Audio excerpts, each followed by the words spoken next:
Ladies and gentlemen, welcome to the Walkshow podcast. This is your host, Walker Neer.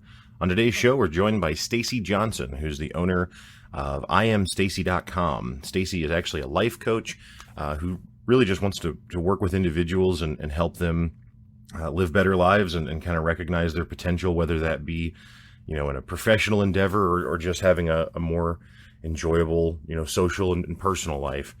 Really enjoyed having a conversation with Stacie. She's a really fascinating gal and is really out there helping a lot of people. As always, big thanks to Misha Zarins, who provided all the music for today's episode. Enjoy the show.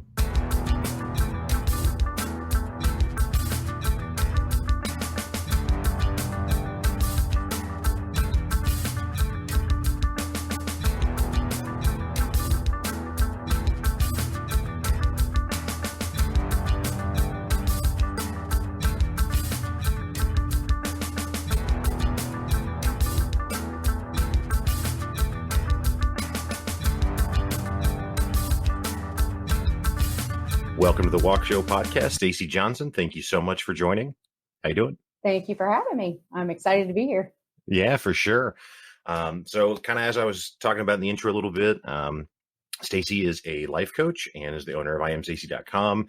And, obviously on the Walkshow recently, we've had some episodes that have kind of been, centered around personal development and that sort of thing. And Stacie and I have known each other for several years now, and she was talking with me about it and shared her business with me. And so I thought she'd be a great person to bring on. So, why don't you tell us about what IamStacie.com is all about?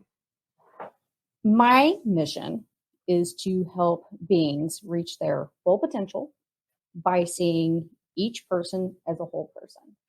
So I look at people from a mind, body, spirit perspective. And by doing that, I help people with various things in their lives. People come to me for anxiety, self-worth, confidence issues, any type of limiting beliefs. Or sometimes they just don't know. They're just like, life's pretty good, but, I know there's just something more. Or right. They're like, I don't even know if I'm doing what I'm supposed to be doing. My parents put me on this path. Right. Thing. So we kind of dive into those things. And so my mission is to help people honestly to live their most fulfilled, abundant life with passion. Just go for it. Life is meant to be lived. So yeah. Go big. Yeah. Well, that is awesome. Like I said, I've definitely been kind of diving into some of that realm myself, just on my own recently. Probably would serve me well to have someone who has spent as much time as you have. I know somebody. Yeah. You've got a contact for me. So I was looking at your website, IamStacie.com, which is a beautiful site, by the way. We were just talking before we started recording. And you've got, different services available. You've got some testimonials out there. So how long have you been doing this? Full time as a business, I've opened the business back in March, but I've been doing this a lot longer than that. I just finally decided maybe I should, make a business out of it and make money. Yeah. And so, I guess, obviously, like on your website, you talk about how you're dealing with, and you just said yourself, mind, body, spirit. So, you're kind of delving into psychology to some extent and spirituality and then some elements of mysticism. So, is that something that you've just kind of, and I noticed that you use the word intuitive, which I like. I think intuition is something that is undervalued.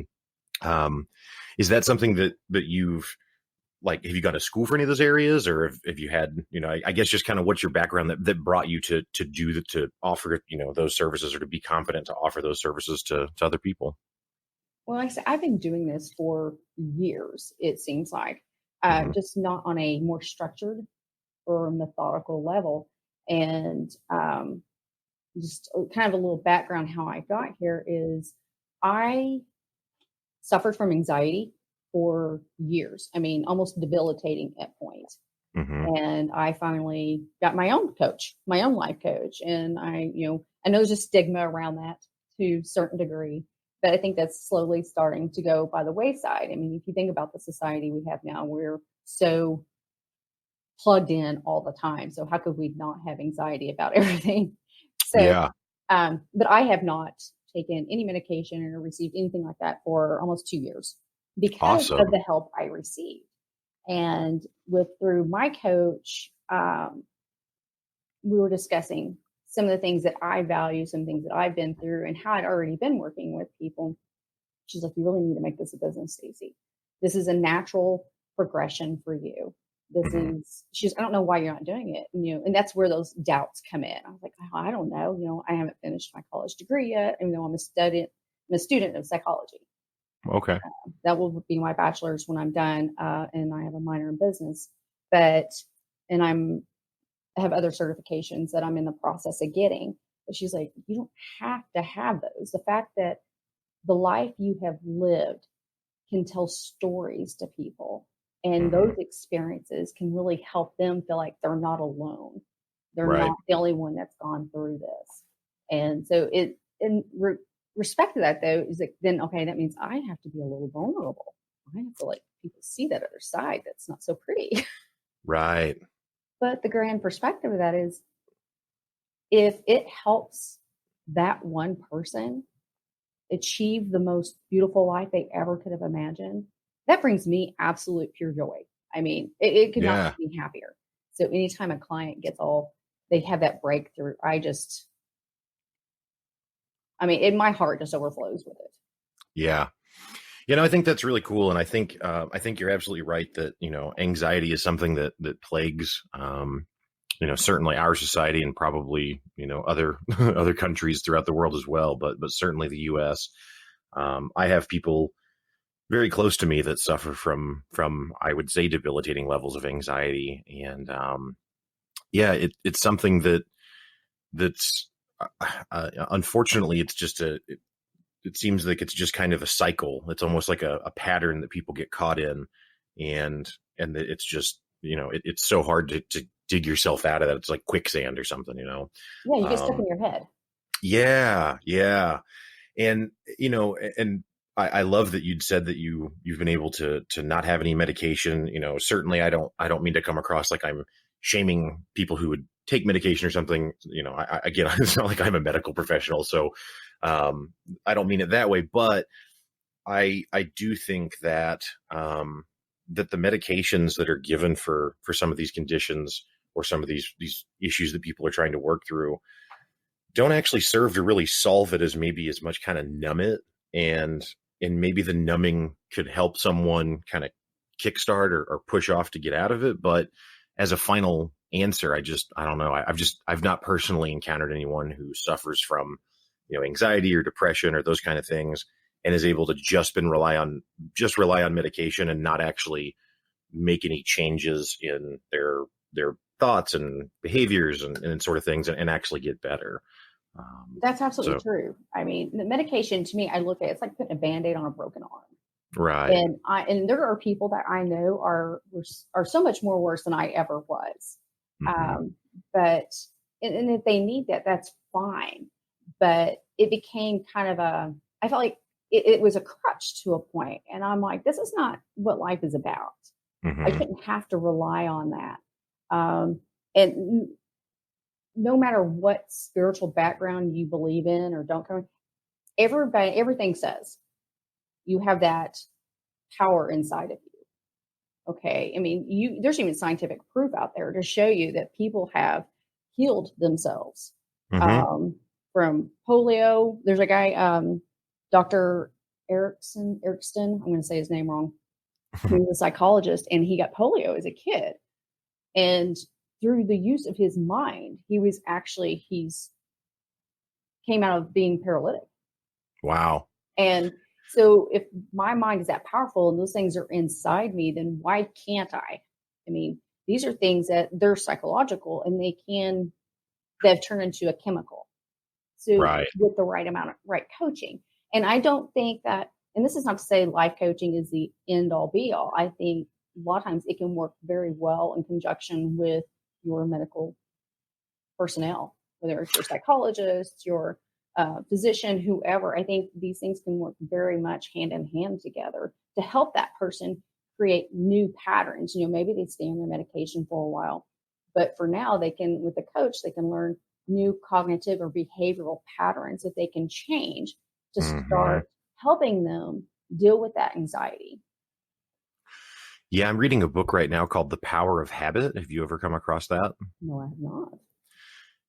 I'm not through it yet, so I can't give a full review, but the things that you're saying just resonate so much with what I've been reading in that, because it starts out, the first third of it or so, and I'm probably about halfway through, but the first third of it or so talks about habits on an individual level, and about how, the way habits work is you've basically got a cue, and then an action that you take based on that cue, and then that action generates a result that you want. So, for me, if I own Oreos, then a cue would be, I want chocolate, and then I go eat an Oreo, and then I feel happy that I had the Oreo, except in the end, I don't actually feel happy. But anyway, but just that, that little kind of pattern where it's like, and it can be something as simple as that. And so the book really talks about how to replace those, to instead of trying to completely generate new habits, you can also simply go and insert a new task in. So now it's like, oh, well, I want something that is going to make me feel good. Well, if I decide instead of having an Oreo to do that, I'm going to have, a healthier snack, then I can replace the eating of the Oreo part of that habit loop, and I still have the same cue where I'm triggered to go have a snack, but I insert a different snack in there, and now I still get that same reward of feeling satisfied that I had the snack, or whatever in that example. Um, and it's just, I don't know, it's interesting to me how much people are actually just patterns, and how hard, or how easy it is, I should say, to get kind of bogged down or lost in the patterns and feel like you're just stuck, when really, you're not. Like, you just gotta find a way to shift those patterns, or replace those patterns, or whatever it may be. Right. Yeah. Well, and to some degree too, though, with that, some people, they don't understand why they have a pattern. Mm-hmm. That pattern could have been established when you were a child. Mm-hmm. I mean, you think from the time you're born to about the age of 7, science has shown that that's when we're most impressionable. We kind of live in this trance-like or hypnotic type state up till age of 7, and we absorb everything. We absorb our environment, our elders, the entertainment, anything that's around us, and we take those on as true patterns and behaviors. Now, Mm-hmm. when you get older, you may not realize that's why you do that. You may not realize that, man, that Oreo makes me feel really good because when I was 4, I would have milk and Oreos at night with my grandma, and that makes me feel happy. Right. So you have Yeah. to find that new thing. Okay, what really makes you happy? Was it the Oreos and milk, or was it that time with your grandmother? Right. Yeah. No, that makes sense. Yeah. In the book, they give one of the examples they go over is a lady who, was in her 20s. So she's an adult, but her whole life, starting in early childhood, she was chewing her fingernails, and it was to such a degree that, like, she just did it all of the time. It wasn't just kind of like a little problem. It was pretty significant. I mean, she was chewing her fingernails multiple times a day, and actually was having trouble finding, dates. And I mean, she could get a date, but then she couldn't get a second date because she's chewing her fingernails at the dinner table, or all these kind of bizarre Right. patterns. And it's exactly kind of what you're talking about. She worked with a professional that helped her kind of identify what it was, and it actually turned out that she just was getting bored, and she had just established again, as a child, this pattern of, when she was bored, she would chew her fingernails, and she was chewing them because she would see, one was a little long, or one was a little jagged, or whatever. And so then she was getting this kind of like tactile feedback where she felt like she was engaged in something, and then when she was done, she accomplished something, even though really it was now detrimental to her. And so it took a while for them to help kind of suss that out and identify where it originated from. But then once they did, they were able to help her replace that pattern. And within a month, she stopped chewing her fingernails, and then was able to, lead a happier life without that habit. So that definitely just, again, it kind of rings true with what you're talking about. And they don't even have to be that, to that degree either. I mean, it could just be the little Mhm. thing where you just tap your foot all the time, or, like most people have the fear of public speaking or the fear of flying. You get sweaty palms and the racing heart, and you do all these things. And that's where coaching can kind of help with those things. Those may not even have anything to do with relating back to anything when you're younger. It could just be something you've developed over time. And that's Sure. why coaching can help in so many areas. So there's some things where I think you need to have medical personnel in conjunction with coaching. And then there's some areas that you could probably do with just the coaching. Yeah, I think that's a really good point because, as I've kind of explored in these last several months, the personal development type stuff, which, often is referred to as self-help, right? Right. And there's a stigma around self-help that it's all platitudes and it's not really a thing. And I'll be honest, when I was, in my 20s probably, and I don't know exactly when the turning point was, but I was pretty skeptical and had kind of a cynical view on the topic. But I've come to realize it's because I was actually the one that was oversimplifying it. Like, as much as his personal development stuff gets accused of oversimplifying things, I was actually oversimplifying the role that these different things, such as coaching or different, again, personal development stuff can have. Because to your point, it's not a one size fits all. You know what I mean? And it's not simply that if you do this one thing, then now everything else is magically different. Right. And so it's absolutely something that can be used in conjunction with multiple things. Again, like you said, just a few minutes ago when we started talking, it's mind, body, spirit, right? There's multiple areas that need to be accounted for and kind of managed at all times. It's not just simply, get up and go for a run and you'll never have anxiety or stress again in your life.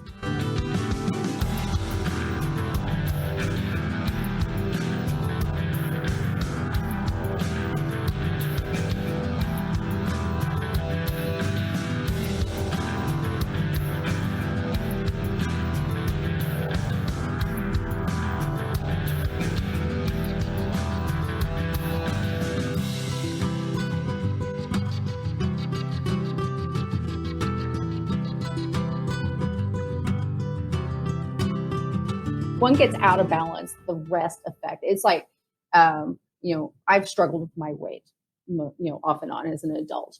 So when that gets out of control, well, then I start to suffer emotionally, and which turns into physically. And then I pay less attention to my spirituality. So then it all comes out of whack because, well, I didn't pay as much attention to my health as I should have. And Right. vice versa. You don't pay attention to your spirituality. Well, then you lose connection, honestly, to people because you've lost connection to yourself. Yeah. Yeah. I think that, I think that sometimes it's unfortunate, that I wish I could find whoever's in charge of like inventing new words or something, because I think that sometimes we actually just kind of lack complex enough language to be more accurate. And what I mean by that is like the term spirituality that you're using. I think a lot of people, when they hear that word, they think that you either specifically mean God, in a traditional, like Judeo-Christian kind of sense, or that you mean like you're a Buddhist or something, and to be clear, I don't mean to be dismissive of either of those things. And it could be that, but it also can be exactly what you just said, just simply the connection with other people, the emotional kind of bonds that we have with people. And well, yeah, that is, I mean, because to me, spirituality, it's also, it's an intimacy because you're intimate with yourself, that inner knowing, that inner intuition. And then in regards to that, then you go into and your various intimacy types. And when I'm saying intimate, I'm not necessarily mean sexual, but you have those intimate type of relationships with people and how well you know them, how well you engage with them. And that all produces these chemicals in our body that makes us happy, that gives us those feelings that, that makes us feel connected, which is what not religion, I don't really like that word, because to me that identifies something that's identified by a law or a structure. Where Right. spirituality, it can be anything, like you said, it can be Judeo-Christianity, it can be Buddhism, or it can just be, you know what, I feel the most connected to whatever higher being, if there's one out there, source, universe, whatever you want to call it, when I'm standing in the middle of the river surrounded by trees, Right. you know, because Right. there's a connection to nature. I mean, everything's of energy, everything. You know, there's proof out there that trees talk to each other through the source of the ground. Did you know that? So not specifically, although I'm a person who's been on this podcast before, Crystal Hagee, who I think you also know. Yeah. Um, she actually had told me that she was reading a book that was like I don't remember what it was called, but it was a book that was about that specifically, about trees talking to each other. And that sounded really interesting. And I actually heard another podcast once where a guy was talking about fungus, and he was talking about how fungus actually has really complicated communication systems that we're not really that well versed in. But that fungus actually like controls entire ecosystems. So it's like if there's, a lot of animals in an area, then maybe the fungus allows for there to be more vegetation in an area to sustain that. Right. And I don't know, just ultimately kind of like controls the entire ecosystem of giant forests. And I had no idea that that there was anything like that going Yeah, on. I mean, like one tree, if it starts to get a disease, it will communicate to the other trees what it's kind of going through, so those other trees can build up their own immune system, so they Huh. can survive. So almost like the one tree's sacrificing itself because it can't overcome it or whatever's going on with it, but Mm-hmm. it lets the other trees know what's going on. So to say that, I mean, it's energy, and Mm-hmm. we're all there. It's just a matter of being to listen. Right. Right. And back to your self development. I Mm-hmm. think self development, self help books are phenomenal.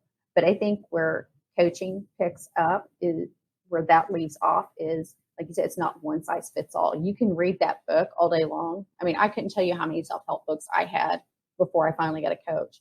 And what the coach did for me was she put that in perspective for me. And Mm-hmm. then I'm reading along and I'm thinking I'm following everything. But she would also call me out on my bullshit. We'd have our regular calls and I'd be like, well, there's this. She's like, I'm calling you out on that. No, you Right. know better. And it's nice to have that accountability and somebody that, of course, that's the type of coach I need. I want somebody to, say, Stacie, you're full of shit right now. Right. It's like, you know better, where some people need a gentler touch. And so you just have to kind of gauge who your client is and how you're going to approach them. But then again, not every coach is for every client. And I'm a firm believer in that. But they help you find those areas where you've read the book and you think you've applied it, but did you really?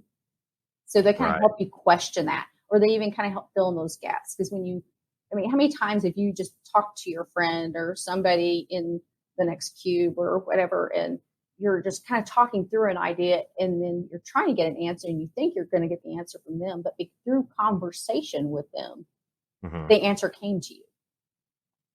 Right. Yeah, all the time, all the time. I mean, that's yeah. I as a kid, I was consistently in trouble in school, but I never was in trouble for like a serious infraction. It was always just talking, and so I'm I'm shocked. part of the reason I started this podcast. I like to gab, but to your point, because I find so much value in that, because of exactly what you're talking about. You just don't know. You don't know where a conversation might take you and what you might glean from it that maybe you didn't even anticipate. And so again, that's really with friends and family. And so with a coach, where there's more of a focus on certain topics or certain areas, it would make sense that would lend itself to being even maybe a quicker result in getting, Well, they're not going to be biased. You talk right. to your mom, and you're thinking about, hey, mom, I'm going to turn this podcast into a full-time business. I think I can be a great success. I can do this and that. And your mom's going to be like, well, now, Walker, I think you're great at it. You have definitely the gift of gab. But did you think about, and they start listing all these things. And then what Mm-hmm. they're doing, and it's not that they don't want you to succeed. It's not that they don't believe that you can succeed. But they're talking from their own fears of Right. what if you fail? They just, and it's not that they believe you will even fail. They just love you so much. They don't want to see you hurt or disappointed. Mm-hmm. So they start putting in these little things, and our friends can do that too, or, anybody that truly cares for us. So having that person isn't that emotionally invested, give you those structured points and ask you the thinking questions. So you think through, is it something do you really want to do? Do you not want to do? One of the things that I use with my clients is, I ask them, I said, when you're debating on, I have a client that she was trying to debate whether she wanted to leave her job or not. She's ready to go full time on her entrepreneurial business. And I'm like, okay, when you stop to think about that, really think about it. What is the first thing you feel in your body, and where do you feel it? Mm-hmm. And she's like, well, right in my gut, I get all excited and I get happy and I feel relieved. Oh, wow. And I'm like, then I think you got your answer. Right. Me, if you were immediately kind of like get that cringe in your stomach and you're just like, I just don't know, then I would say now is not quite the time to do it. I'm not saying you should never do it. I'm saying maybe right now is not the time to do it. You're not emotionally, physically, and mentally prepared to do this yet. Right. Yeah. Maybe some more preparation is needed. I think there's a ton of value in a coach. I used to think, again, I've done a 180 on so many thoughts I used to have, which I guess is part of, getting older and just learning and growing more. Walker, you're evolving. Yeah. It's called evolution. Have I heard of it? Soon I will be a butterfly. You so will. But no, like I used to be like, well, I don't understand why someone would pay a coach or something for these things, because, you could get that from, like, I'll have a friend that's going to be my accountability partner to go for a workout or something. Well, then over time, I've done that on several occasions where I've had a friend that was going to be my partner for a workout where we've agreed we're going to get up every morning and go, or we're going to do a competition where we both, accomplish whatever task it is that we've agreed to. And then at the end of the week, we'll see who did better. And then the loser buys lunch or something like that. Uh-huh. And that sounds great at the beginning when everyone's just talking about it as an idea. Well, you're amped up. But then you get into the practice of it. And I've had many people drop out, and it's because they're not actually that into it, which is fine. I don't resent them for it. But the value also of a coach, I mean, like you're talking about, you get this kind of objective perspective, but you also get someone who is professionally doing it and they are being paid to do it. And the benefit of that is that they're going to hold you accountable because they actually have some skin in the game with you now. You know what I mean? Whereas, they're not just going to tell you what you want to hear. Right. They're not going to say, okay, well, you don't have to go to the gym today. They're going to say, Walker, get your ass out of the bed, get to the gym, right. And you're going to do X, Y, and Z, and I want to see you sweat. Let's get to it, Right. And there's something to be said too. There's some people like, well, if you're helping people, why are you even charging for it? Okay. Now, here's the thing. This is one of the reasons I started the business, is when I was talking to my coach about it, she was like, so I felt bad. I even asked that question. I was like, well, I don't feel bad. I feel like I'm supposed to be helping people. Why would I want to charge them for it? And she's like, this is why. How many times have you helped out a friend or someone, and then it just they kind of did it and they kind of didn't. But the ones that pay you, because now they're invested, they're actually going to take action. And then they're going to feel like they actually get value from your time. Right. Yeah. Well, and I think, not to go on some conversation about business or something, but I think that something that's lost on people often is that, again, like you just said, when you're buying and paying for a service, then now you're a little more invested in it. But again, like I have another podcast. It's a video game podcast, and I host it through a different platform than the Walkshow. And on that other podcast, the other platform offers to, on their own, go and negotiate advertisements for you. And then they split that 60-40. I get 60, they get 40 from the ad revenue. Well, I've explained that deal to people before, and they've been like, oh, why would you want to give them, why would they take such a cut? And it's like, well, I have very little interest, at least at this point in time, in trying to figure out and negotiate and chase down advertising. And the fact that they're taking a chunk of it, is good because they're incentivized to care. Like they're incentivized to go and do that. Whereas if they were taking 5%, well, yeah, that looks great to me, but now their incentive is a lot less. And not that you're selling ads or something, but my point just being, again, like the fact that that this is your business and this is how you live and fund your life, if you will. It incentivizes you to deliver the very best service. Whereas again, when you ask your friend to go on a walk for 5 days in a week and on Wednesday they decide that they don't feel like getting out of bed, they don't really have an incentive to stay with it, Right. Absolutely. So yeah, I think it's a really good value, and it's something that, if you read about, successful people, there's consistent things that a lot of them have, and having coaches around them and people to hold them accountable that aren't their friends. And again, not that you couldn't be friends with your coach too, but at least in that context, it's a thing that you read constantly. Well, you do develop a rapport with them. You do develop to a degree of friendship, but there is still that professionalism that's there. But you're right. There are many famous people that they completely advocate coaches. You have Oprah Winfrey that does. Mel Robbins does. Ellen. There's a few others. Lost the top, my brain there. But it just, I'm out of my head here. But yeah, Bill Gates, he has a life coach. I mean, seriously here. If he's one of the most successful men there is out there, and he has a life coach. Well, how do you think they got there? They didn't get there by themselves. They got there by surrounding themselves with people that were willing to help them grow. And that's the thing is when you create this group of people, if you'll notice groups of people that you'll elevate if you hang around with people that are actually trying to succeed to what you want to be. Okay. So whether it's in business or friends, and you'll notice as you start to, and it doesn't mean you're better than anybody. I don't mean to say that. I hope that didn't come across that way. No, it's just that you want something more in your life. And say you have these certain goals you want. So you start to hang out with those people that have and are doing the things that you want to do.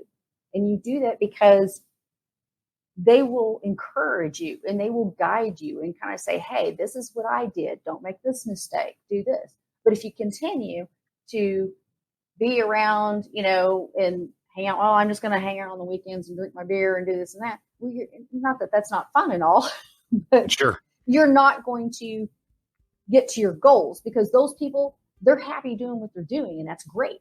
That is absolutely great for them. But if that's not what you want, then you got to find the people that will help you elevate and get to that level. And that's where you surround yourself with those types of people that are wanting kind of on the same journey and the same path. I mean, it's a little different, but same concept. Yeah, no, I agree with that entirely. I've got a friend of mine who kind of struck out on his own a few years ago to start a business, and once he joined a group that meets monthly, that's all people that are all trying to be in that kind of same space, and they're not really competing with each other directly. It's kind of an investment type of thing. Like a mastermind? It's real estate investing. So the group that he joined is a club of real estate investors. Nice. And he was doing that on his own for a long time, but once he found that group, I mean, his success just skyrocketed. And I mean, he's, won Entrepreneur of the Year in one of the groups that he's involved with last year, and has won other awards. And it's, and he says that it's so funny to him because he always, he'd done a ton of work on his own and really tried to prepare for all of it and was prepared. But really the thing that moved the needle finally was actually just developing those relationships and being around people who, exactly what you're saying, want those same things. And it's not like he doesn't still have his friends that hang out and drink beer on the weekends or something. It's not that you cut everyone out of your life or something. It's just he now allots time to make sure that he's with the other people that want to accomplish those same business goals that he does to help him with that. And yeah, he's on a whole new path now since then. So.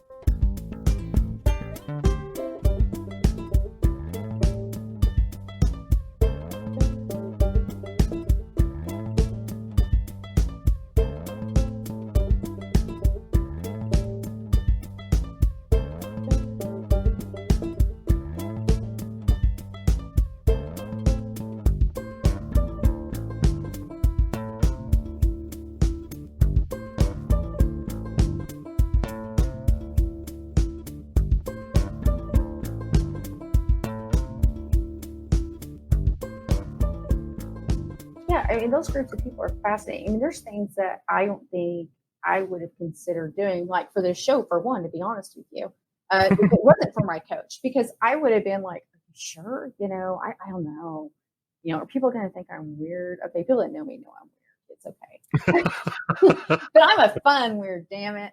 That's true. That's true. But, but people that know me also know, she's like, Stacie, you care, you're sincere, you're funny, you do all these things, and that's what's going to draw people to you. You need to let people see that. And, I even talked to my coach before our call, Oh, okay. Yeah. And she's like, you've got this, it'll be fine. Just that little pep talk. Cause I had my own little palms that were sweating. Yeah. But I started thinking, what if I say something stupid? She goes, so what? Yeah. Yeah. No, I think, that's interesting. I think that, I mean, that's, obviously, like I said, I've known you for several years now. And I think that I think that's why you and I had a connection almost right away is because you're a very genuine person, and I gravitate towards that. And just right away we kind of clicked and started giggling and being silly we don't do that. or whatever. But yeah, no. But I'm really glad that you have come on and we are having this conversation because again, I think there's a lot of stigmas associated with this kind of stuff that really needs to be dispelled. So for example, and this is just one small activity that I've been doing recently, but for the last, I don't know, 6 to 8 weeks, I don't know exactly when I started, but I really started being consistent about every day doing daily affirmation statements. Oh, awesome. And yet again, something that I used to be like, why would I do that? That's silly. And what I've actually found is that it's the opposite of silly. It's actually maybe the most powerful thing that I've ever really done like this. Because it's helping me to basically change my perception of myself and what is possible and just what my reality is. And it really is helping me build confidence. But that being said, that's not the only thing that I'm doing. I'm also meditating and reading and exercising, and there's other things involved with it. So it's not that affirmations on their own are the only thing that I need to help me, but it's a tool that certainly is helping. Absolutely. And so I just think that all of the stuff that you're talking about and the service that you're providing through your coaching business are all absolutely just in that same kind of category, and obviously much broader than just simply affirmations. But yeah, the stigma with it is unfortunate because people are shutting themselves off to answers that are actually readily available. Well, some of them are so simple answers. I mean, to be honest, even if you don't have a coach, there's simple things you can start doing now just to help your mindset.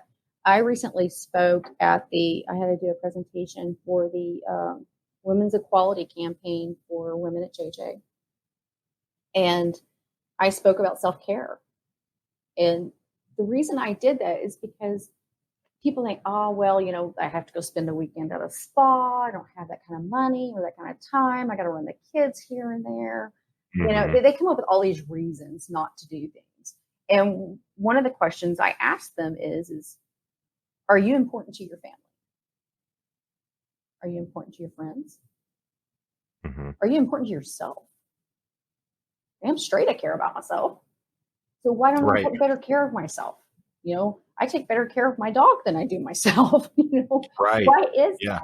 So self-care can be simple. We overcomplicate it.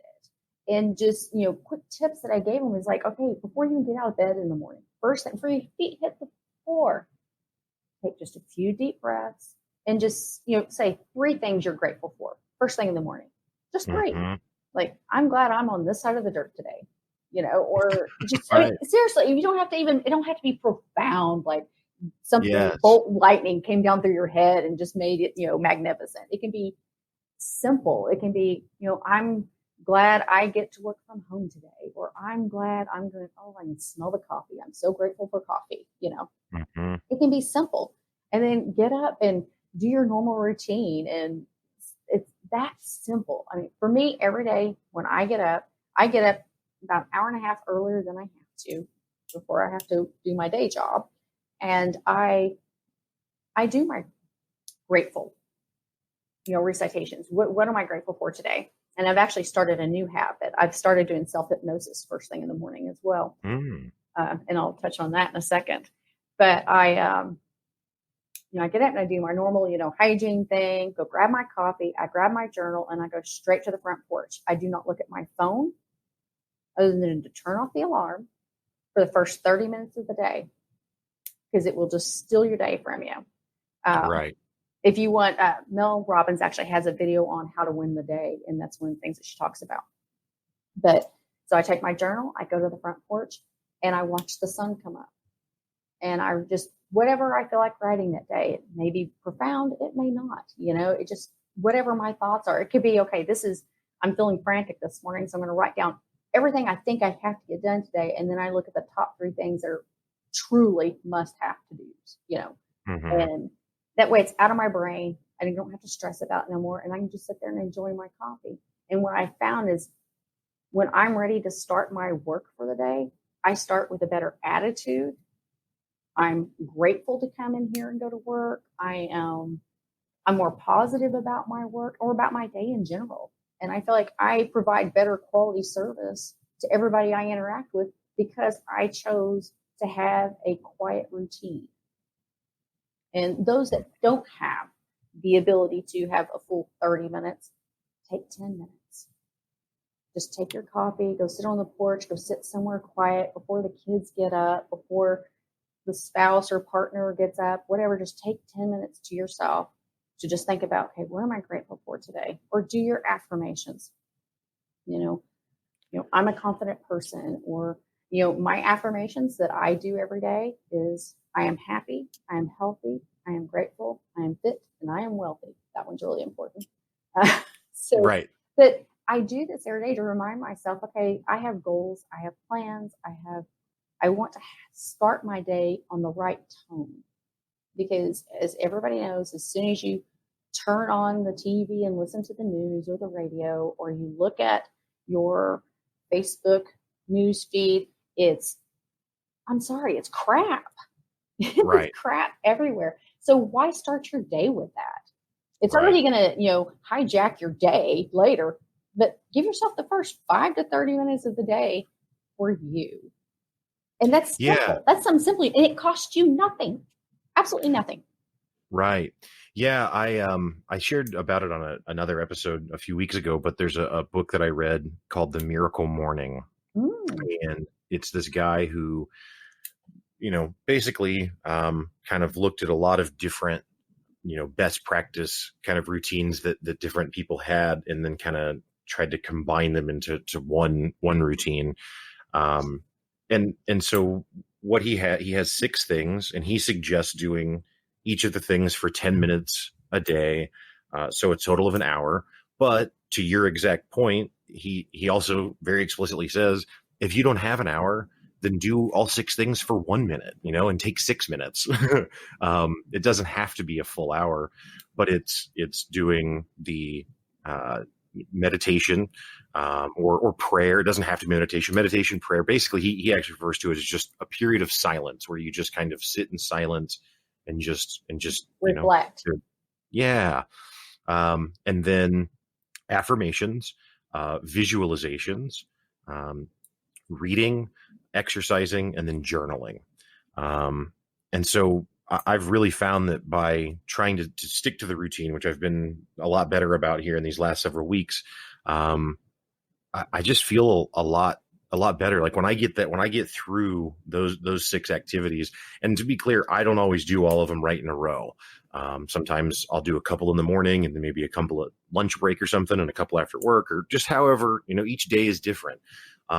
But when I get those 6 things knocked out, I just feel a sense of it actually kind of helps me quell the anxiety that's there, because it's like, I know that I've done multiple things to try and help myself change my perception for the better and understand things in a better way. And so it's like, even if there's a little anxiety, it's like, I feel like I'm putting that work in to be better prepared to overcome whatever challenges may come.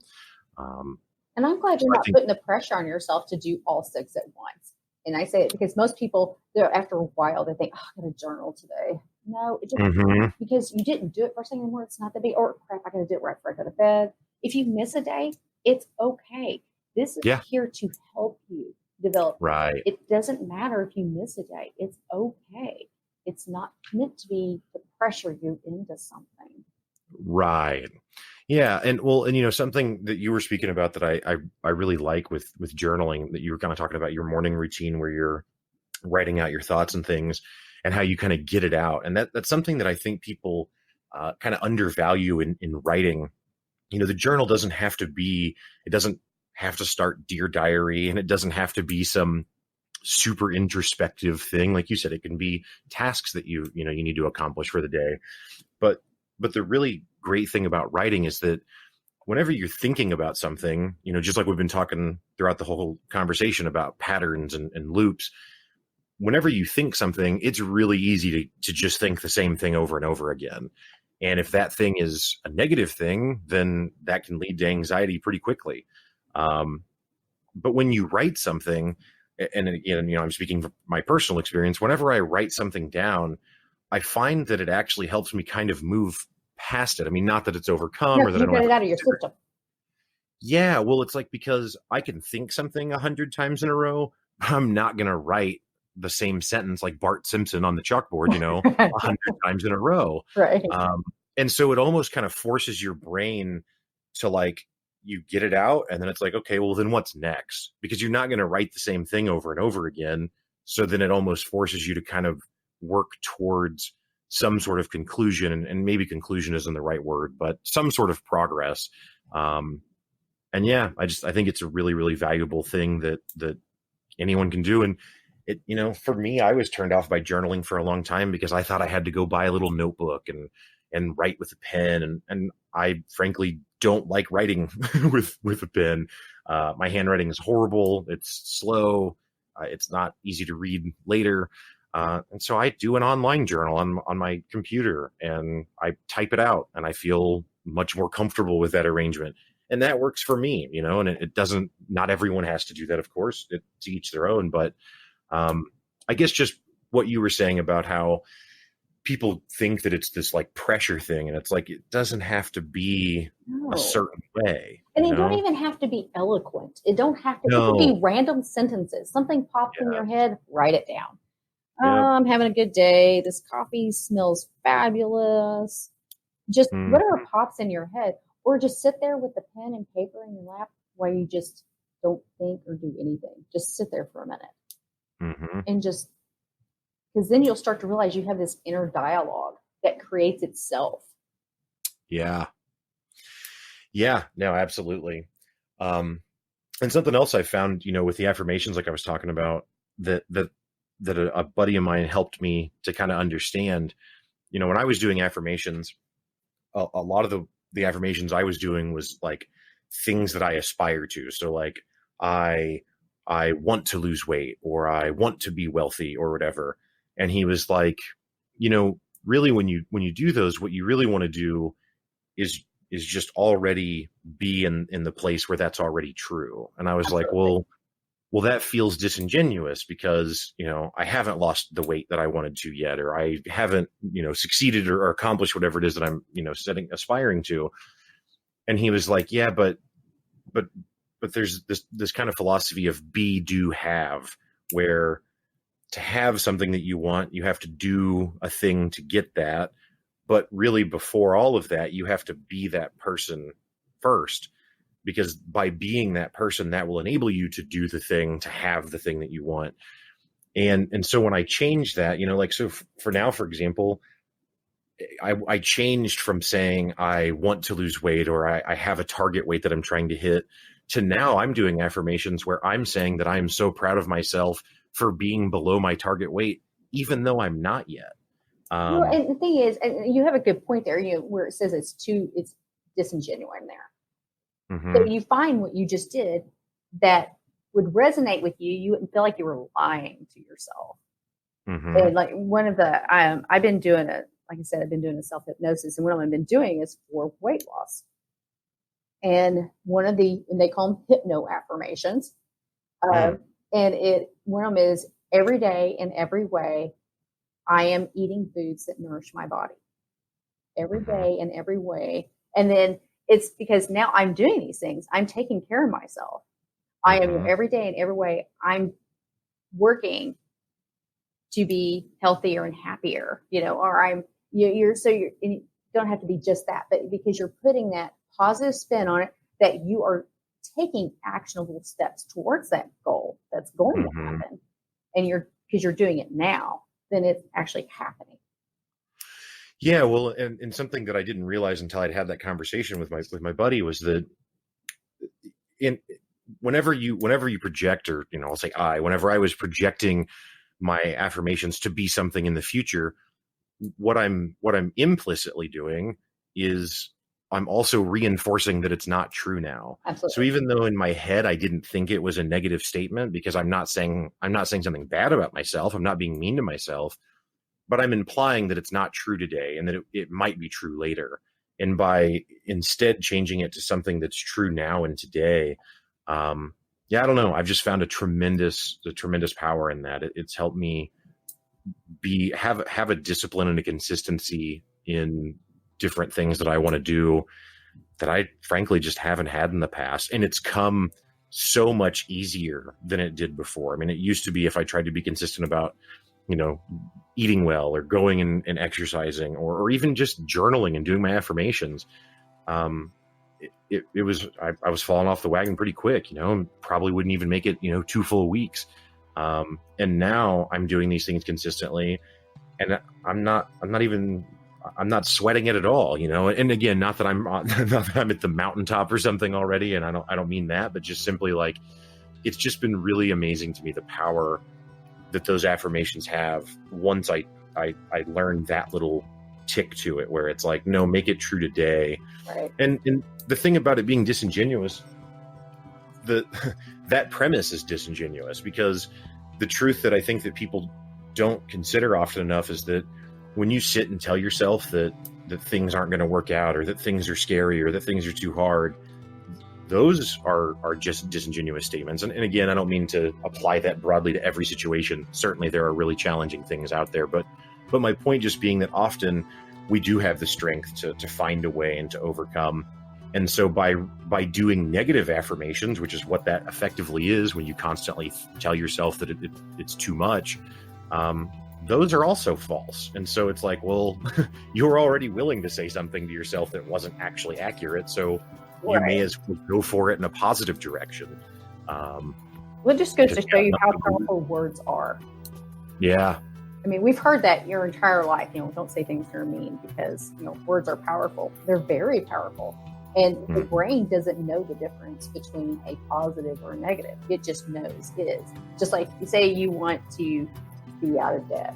Well, you say, I want to be, or I am financially free, instead of, I want to be debt free. You say, I'm financially free. Right. It puts that positive spin on it versus the negative. Otherwise, what you're doing is you're pushing it away. And then all you're doing is focusing on debt, not finding freedom.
Like I said, for me, the journaling is a huge thing, and the affirmations have just been such a huge thing. I mean, you said, at the beginning that you really work with people on one of the things you work with people on is helping them build confidence. And that's really what I found the affirmations have done for me, is they've really helped me build a confidence in my ability to accomplish whatever it is that I'm working toward.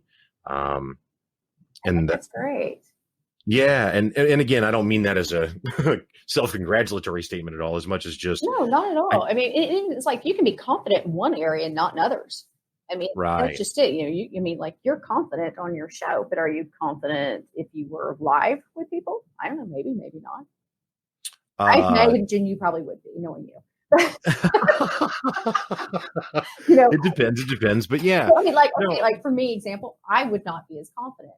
I did my presentation when I had to give my speech to the women. I did it over the internet. It was so nobody. I wasn't standing in front of people. But mhm, oddly enough, that is a day I got up, I did my hair, I did my makeup, actually made sure I was dressed as if I was there, because that put me in that yeah. mode, that mindset. Um, but if you put me in front of the rest of them, oh my gosh, I'd be sweating biscuits. Yeah, it's funny because people will. It's actually, I don't know how much of my ability to not be embarrassed sometimes is confidence, as much as it's just that, like, I've just been embarrassed a whole bunch of times. So You just go with it. And that's awesome, honestly. yeah. But yeah, I do. I work with people that have to work on their confidence. Or the other thing I work with them on is identifying who they truly are, because we do grow up or we become these identities, and women are actually worse about this than men. We're somebody's daughter, and then say we get married. Well, now we're so and so's spouse, and then we have Well, and in a children, we're their traditional mom. wedding, you're given away. Yeah, it's like, Like okay, well, who am I? Who is Stacie?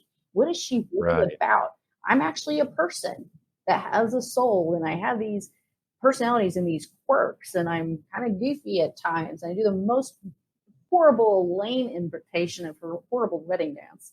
But I have these things about me that if you don't get past those layers of me being, Rick's wife, Jeffrey's mom, soon to be grandma, by the way. Oh, Thank congratulations! you, January. Can't wait. Oh my God. You'd be the first 25-year-old grandma in the history I of the so earth, maybe. love you. Oh my God. I really love you. I love you so much more right now. But so but you have to find out who you are as a person, or if people may have, even men and women alike, or whatever you identify as. You were told that this is what you're supposed to be. You're going to grow up. You're going to be a lawyer. You're going to do this and that, and you find out, okay, my something inside me, whether you call it your soul, your intuition, your spirit, whatever, it's not resonating with you anymore. Mhm. What is it that you want? So then we have to figure out, who are you? What do you want? What makes you feel alive? What, when you think about that, you just just burst out of your chair and just like, okay, this is it. This is what I Right. want to do. And then, okay, now we've got that figured out.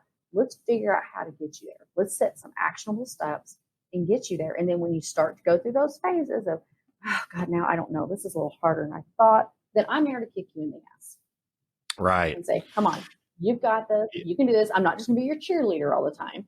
But, I Right. can help you through that. And, but then sometimes it's deeper issues than that, which is why I am working on that certification that hopefully I'll start seeing clients for in November. So Awesome. I'm going to start hypnotherapy. Oh, wow. Well, that's great. Yeah. Yeah. I mean, the thing, to touch on something from the very beginning of our conversation, where you were talking about the guy who had effectively healed himself, of polio with his mind. A lot of people are skeptical of stuff like that, but It's scientifically proven. the truth is that there are people who have those stories where a medical professional said, "Oh, well, we're going to have to do this surgery," and then they didn't want a surgery, and so they went a different way, and to what would be referred to as like a holistic method or whatever, and 20 years later they still have their body intact, and they didn't have that surgery. You know what I mean? Right. Um, I actually we're like, watched a video of a lady receiving oral surgery. She was getting implants, had her teeth extracted and put in mhm, completely under hypnosis. wow, That's been like in the last 20, 30 years. I don't mean to discredit our conversation. I'm definitely still going to ask to be put under if I have my teeth. Well, and I'll be honest with you. I'm still like, you know what? You are a brave sweetheart. And I know this is something I'm advocating for people. I still want that anesthesia myself. Right. But, but that's for myself. But yeah, see, I mean, there's so much I am learning about this. And part of the reason I did decide to go ahead and work on the certification is because I think it goes hand in hand with the coaching. Because I think that kind of dives in deeper in the areas where some of the milder techniques of coaching can't go. And then you can actually use the hypnotherapy along with if somebody needs to continue to see their psychologist or their medical professional. And they can work so well together to flush out some of those issues. I mean, it can be used from anything, from PTSD. Obviously, I don't really want to help anybody with their surgery, to be honest with you. But it can also be helped with, I don't want to watch it. That's why. Right. Yeah. No, I'm with you on that. But it helps women prepare for childbirth. So it don't have to be as stressful. And they can actually have an easier childbirth. Like I said, PTSD, anxiety, smoking cessation.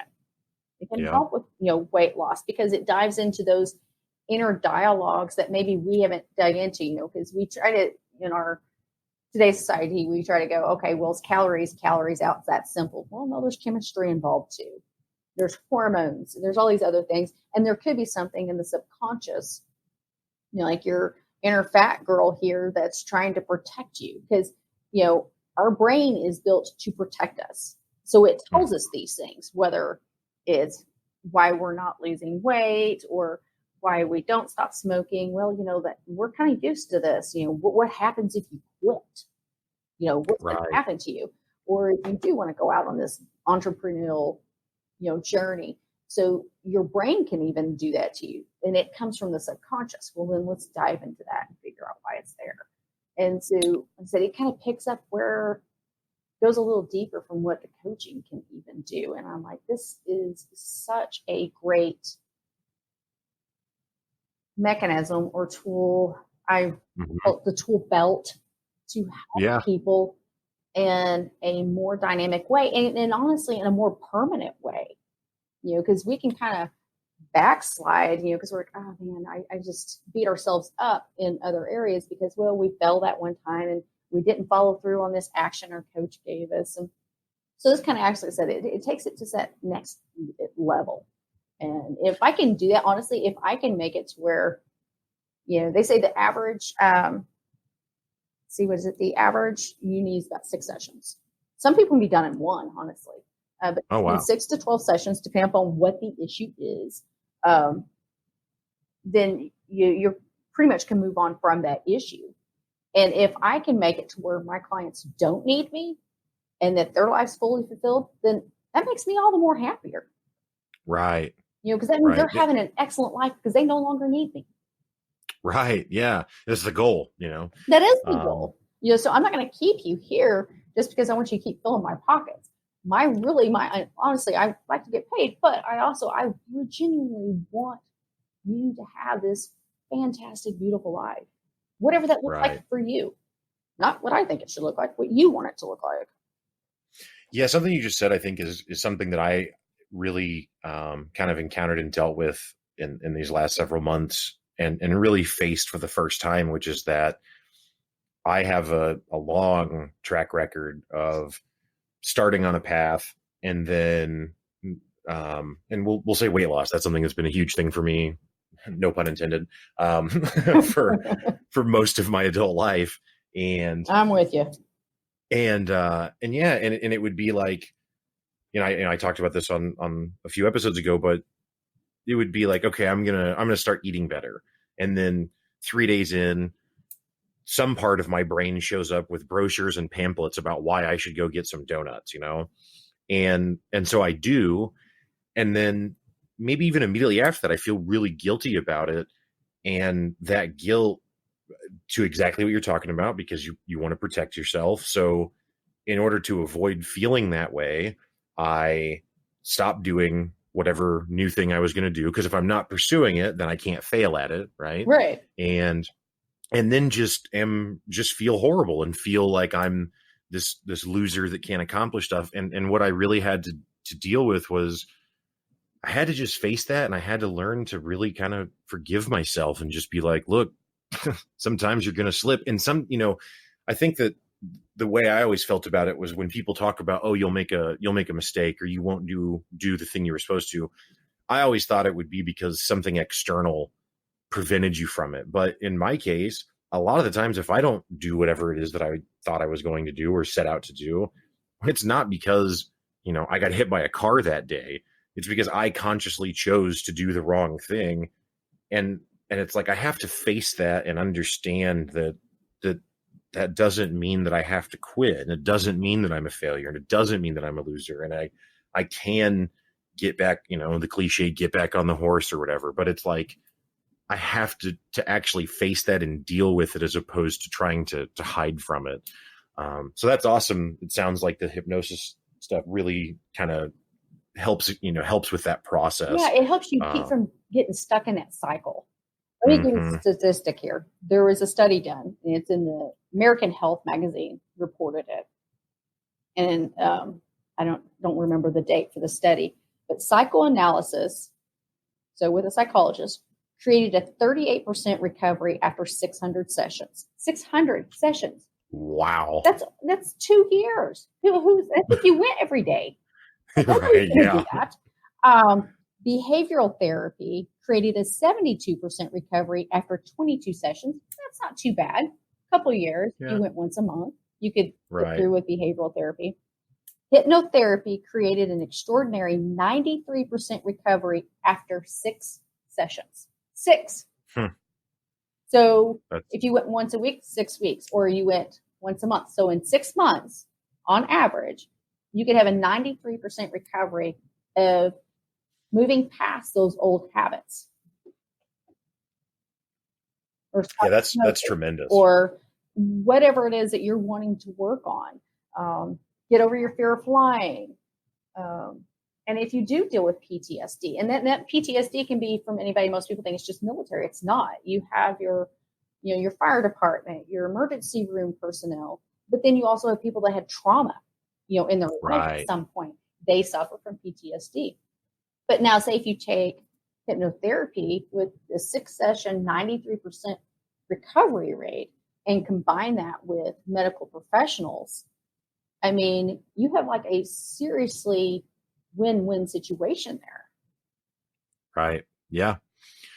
Yeah, that's awesome. I think last week on my podcast, I had my sister on, and we talked about my dad, who passed away when I was 20. So back in 2004. And we kind of talked about how we dealt with that. And she actually went and saw a counselor, and that actually helped her a lot. And now it wasn't hypnosis, I don't believe, but just simply seeking help from someone else who's there for that purpose. And I wish that's something that I would have done. I just didn't understand or didn't think about it at that age. But I think that it's, and there's too many people get too worried about it. They're like, okay, yeah, what am I going to expect? Are they going to like really get in my head here? Right. And that's from therapists, whether you see a therapist, psychologist, or hypnotherapist, there's so many misnomers out there at what any of it is about. There should not be a stigma around any of it, because people that need help aren't getting it because they're worried about what if somebody does them in therapy. Right. Yeah. Yeah. Well, it's just, I think that a problem that it faces, and certainly this is not my original thought. This is, said all the time, I think, but the problem with emotional and mental issues that people have, and issues isn't really the right word, but whatever difficulties that they're having, is that you can't see it, but if I walked into the office and I see you on crutches, well, then I'm probably just going to hold the door for you. And I'm probably going to you that I have a problem. Right. Exactly. That's what I mean. And so it's like, I'm going to acknowledge that, because it's very clear. But if you're anxious or you're depressed, it's just so easy for people to try and dismiss it as like, oh, you're just trying to, make a big deal out of this. You're being dramatic or whatever. Stacie, a hormone patch or. Yeah. And it's like, it's not, it's not fair, No, and it's not helpful. So, no, I think a little well, understanding, is what's needed. And then I yeah. even worried about, I didn't tell my family at first when I, started seeing, a hypnotherapist. Hmm. And or even a coach. They're like, what are you seeing a coach for?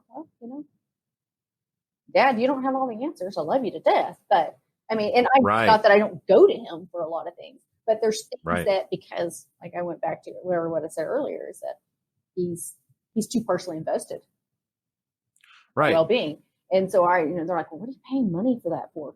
Because it has value. You have no idea. I'm no longer taking medication that has side effects to it. Yes. I Yes. started out with meditation, and now I'm doing hypnotherapy, which my teacher loves. Her definition of hypnotherapy is it's meditation with a goal. Mm, Because you're meditating, but we have an agenda and a goal that we're going to meet at the end of this. I love her that's definition interesting. of it. So by Yeah. doing those things, I'm more free with my life because I chose to move past the stigma that's around it. Right. Right. Yeah. Yeah. Well, I think that's awesome. I mean, I think it's awesome that you've sought the help and sought these different avenues to try and improve your own, existence. And then also that obviously that you're then turning around and trying to offer that out to other people as well.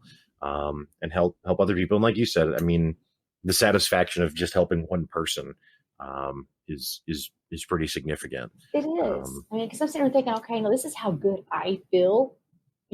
I'd say 90% of the time, I feel pretty darn awesome. It still doesn't mean that I don't have bad days, but mhm. 90% of the time, my life is pretty good, and I'm Right. happy with my life. I look forward to it, and I'm thinking, why does this feel like such a big secret? Everybody needs to know about this. Everybody Right. needs to be doing this. Why are people Yeah. not doing this? It's so simple. And that's just it. Sometimes the simplest things are the hardest to do because we can't wrap our minds around it. Can it really be that simple? Are you just selling me, the Jack's beanstalk here? Are you selling me the beans here? No, it Right. really is possible. Yeah. Yeah. Like I said, I mean, like I was talking about earlier, for me, the affirmations has been such a huge part of a huge thing for me that I've seen the power in that I didn't before. And that's, that's why I think this stuff is interesting to talk about. And that's why I want to have it. That's why I wanted to have you on my show to discuss this stuff, because again, it's not to try and push an agenda or something as much as it's just to say that I just think that people are overly skeptical about things. They And are. is there some quote unquote woo woo stuff out there that doesn't add up? Absolutely.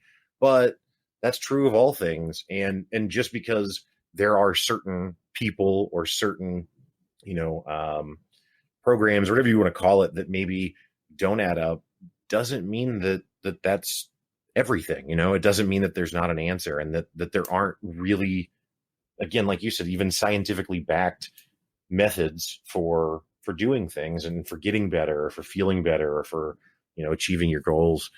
So yeah, I think it's great.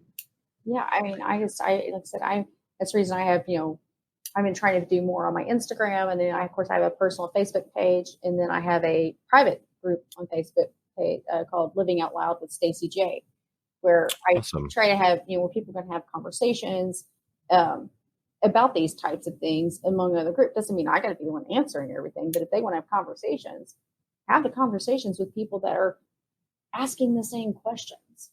And Right. and I don't believe I'm the perfect coach for every person.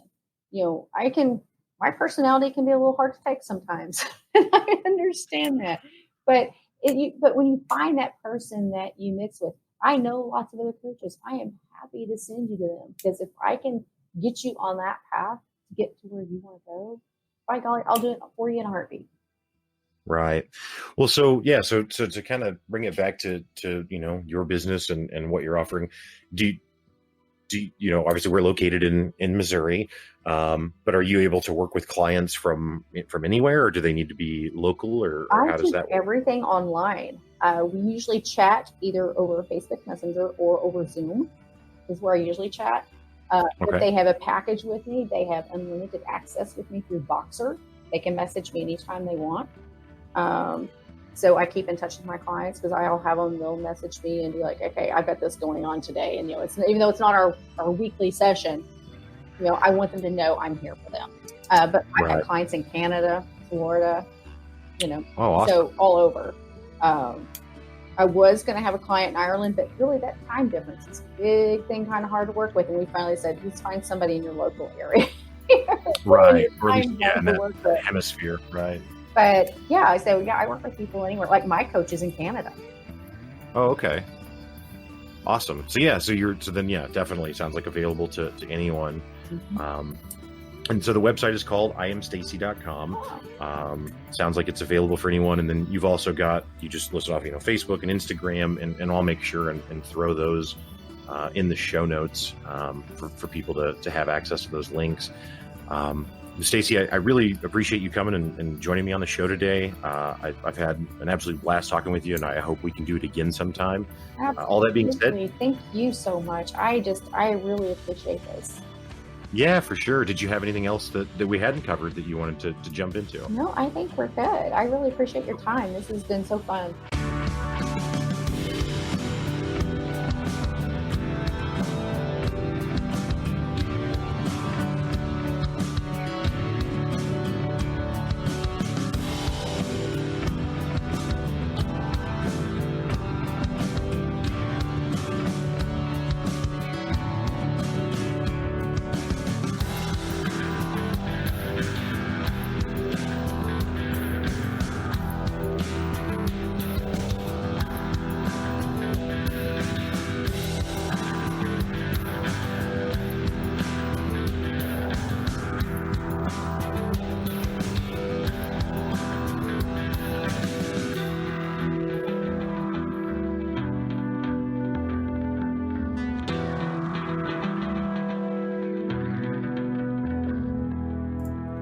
All right, folks. Well, that is going to do it for today's episode. Thank you again so much, Stacie Johnson, for coming on and joining us.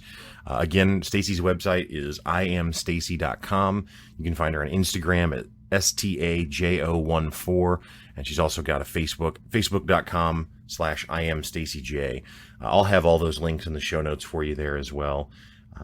Again, really appreciate you guys tuning in. Have a great week.